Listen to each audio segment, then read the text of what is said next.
अच्छा, ईबे के अंदर एक सिचुएशन है जिसे हम कहते हैं eBay selling limits. Selling limits यानी कि हर नया सेलर जो साइन अप करता है ईबे पर, तो ईबे उसे 10 आइटम्स की लिमिट असाइन करता है और $500 की रेवेन्यू असाइन करता है। यानी कि इसका मतलब यह है कि आप 10 लिस्टिंग्स बना लें एक एक क्वांटिटी अवेलेबल करके, या एक लिस्टिंग बना लें 10 क्वांटिटी अवेलेबल करके, ठीक है।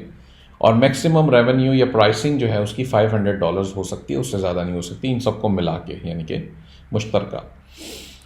तो ये 30 दिनों के बाद जो है वो इंक्रीज़ हो जाती है, खुद से कर देता है ईबे अक्सर। लेकिन अगर नहीं करता, बाज़ औक़ात ऐसा भी होता है कि वो नहीं करता, तो नहीं करता तो आपके डैशबोर्ड में एक जगह ऑप्शन आ रहा होता है रिक्वेस्ट एंड इंक्रीज़ का, तो वहाँ से आप जाके रिक्वेस्ट कर सकते हैं। उमूमन जो है वो आपको कॉल करनी पड़ती है ईबे को, जिसमें ईबे आपसे पूछता है कि जी आप क्या बेच रहे हैं। हालांकि वो देख सकता है, लेकिन फिर भी वो कॉल पे आपसे पूछते हैं कि जी आप क्या बेच रहे हैं। आपके वो बायर के जो फीडबैक्स आ रहे हैं वो भी देखा करते हैं ईबे वाले, और बेस्ड ऑन दैट वो डिसीजन लेके आपको आपकी लिमिट इंक्रीज़ कर देते हैं। ये इतना मुश्किल अमल नहीं है, उमूमन इंक्रीज़ हो जाती है।